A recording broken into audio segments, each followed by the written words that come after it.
사무엘하 11장 1절 말씀을 같이 봅니다. 그 해가 돌아와 왕들이 출전할 때가 되매 다윗이 요압과 그에게 있는 그의 부하들과 온 이스라엘 군대를 보내니 그들이 암몬 자손을 멸하고 라빠를 에워쌌고 다윗은 예루살렘에 그대로 있더라. 아멘. 사무엘하 11장에 드디어 다윗이 밧세바를 만나게 되는 사건이 등장하죠. 근데 그 시작이 어떤 일부터 시작되느냐, 오늘 말씀을 통해 우리를 향하신 하나님의 마음을 나누는 시간이 될 수 있기를 원합니다. 다윗의 부하들은 다 전쟁하러 싸움터에 나가서 치열하게 싸우고 있는데 다윗은 이렇게 말합니다. 다윗은 예루살렘에 그대로 있더라 그랬어요. 다윗은 전쟁터가 아니라 예루살렘에 남아 있었습니다. 여러분, 이 다윗의 인생에서 밧세바라는 사람을 만나고 큰 문제에 다윗이 들어가게 된 원인 중에 하나가 무엇일까? 그것은 다윗이 있어야 될 자리가 아니라 엉뚱한 곳에 있었기 때문에 그렇다는 것을 우리가 볼 수 있습니다. 성도가 하나님께서 맡겨주신 사명의 자리에 있지 못할 때 그때 영적인 틈이 생기고 마귀는 그 틈을 파고 우리에게 쳐들어온다 이겁니다. 그러니 우리가 주님과 함께 있어야 될 믿음의 자리, 내게 맡겨주신 사명의 자리를 굳건하게 지키는 성도가 될 수 있기를 축복합니다. 다윗이 있어야 될 자리에 없다 보니까 어떤 일이 벌어집니까? 영적으로 나태해졌죠. 여유를 부리며 영적으로 순식간에 게을러졌고 그 게을러진 영적인 나태한 틈을 마귀는 파고듭니다. 사무엘하 11장의 2절 말씀을 보면 성경은 이렇게 말합니다. 저녁때에 다윗이 그의 침상에서 일어나 그랬어요. 저녁때에 다윗이 낮잠을 실컷 자고 저녁때에 일어났습니다. 그리고 왕궁 옥상을 거니다가 목욕하기 위해 나와 있는 여인을 보게 돼요. 그리고 그 순간 이 다윗이 그 여인을 보게 됐던 그 옥상 자리가 지금 부하들이 치열하게 전쟁을 벌이고 있는 전쟁터보다 영적으로 더 다윗에게 위험한 자리가 됐다는 걸 우리가 볼 수 있습니다.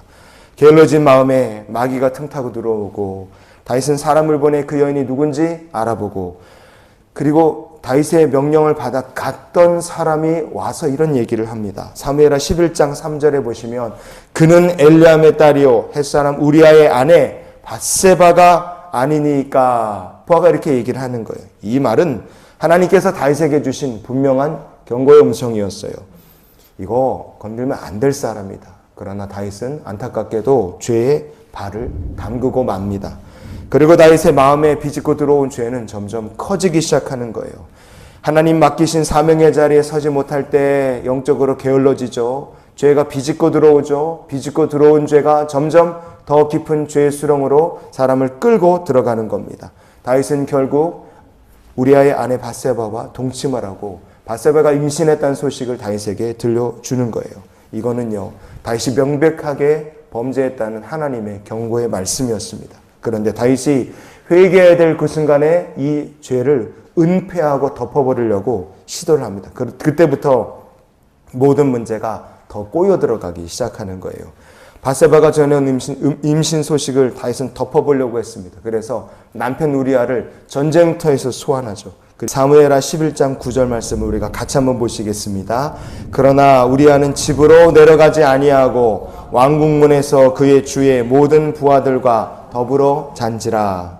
다윗이 영적 게으름에 빠지고 죄가 틈타기 시작할 때 그 결과 죄에 발담그게 됐습니다.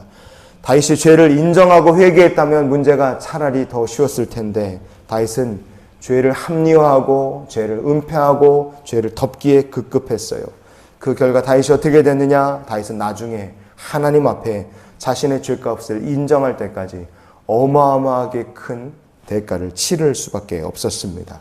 여러분, 오늘 말씀을 우리가 이렇게 생각해 봤으면 좋겠어요. 잠언 15장의 11절 말씀을 같이 한번 보시겠습니다. 스올과 아바돈도 여호와의 앞에 드러나거든 하물며 사람의 마음이리요. 아멘. 우리가 말하는 지옥에 해당하는 것이 유대인들에게는 스올이라는 거죠. 그리고 아바돈이라는 것이 뭐냐? 우리가 사람들이 황천길 간다 그렇게 말하죠. 지옥으로 가는 길이 아바돈이다 그렇게 생각하시면 됩니다. 여러분, 죄라는 것은 은밀합니다. 그리고 지독해요. 그러나 아무리 은밀하고 아무리 치밀하고 지독한 죄라 할지라도 결국 산자와 죽은 자를 심판하시는 하나님 앞에 그 죄는 다 드러나게 되어 있습니다. 그래서 모든 죄인은 하나님의 공정한 판결을 받고 결국 사망길을 지나 지옥으로 떨어질 수밖에 없는 겁니다. 그래서 디모데전서 5장 25절 말씀을 우리가 오늘 말씀의 결론으로 같이 봤으면 좋겠습니다. 이와 같이 선행도 밝히 드러나고 그렇지 아니한 것도 숨길 수 없느니라. 아멘. 선한 일도 행한 악한 일도 사람의 마음도 산자와 죽은 자를 심판하시는 심판주 하나님 앞에 모든 것들이 다 드러날 수밖에 없습니다. 그래서 우리가 하나님 앞에 죄를 졌다면 그 죄를 은폐하고 감추는 데 급급한 인생이 아니라 하나님 앞에 나아가 회개하고 죄의 용서받는 것이 더 빠르고 쉽고 명확한 길이라는 걸 잊지 않았으면 좋겠습니다. 모든 죄는 드러날 수밖에 없다. 그래서 우리가 이렇게 기도하며 오늘을 살았으면 좋겠어요. 주여, 제게 맡기신 믿음의 자리를 항상 지킬 수 있게 하여 주시옵소서. 다윗이 밧세바로 인하여 겪게 됐던 모든 문제들은 큰 죄악과 실패가 되기까지 사실 그 시작은 정말 작은 일이었습니다. 맡겨주신 사명의 자리를 잠깐 벗어나 있었더니 게으름이 타고 들어오고 죄가 틈타고 마귀가 죄악 가운데 깊이 빠지게 만들고 결국 그것을 회개하는 것이 아니라 은폐하고 숨기려 하다가 결국 다윗은 이 우리가 알던 다윗의 모습과 너무 달랐던 길을 걸어갈 수밖에 없었습니다. 여러분, 믿음을 지키는 것이 그래서 죄를 막는 가장 좋은 길인 줄 믿습니다. 오늘도 우리에게 맡겨주신 사명의 자리, 믿음의 자리를 지키며 주님을 의지하고 늘 겸손과 회개로 주와 동행하는 귀한 주의 백성들이 되시기를 주님의 이름으로 축원을 드립니다.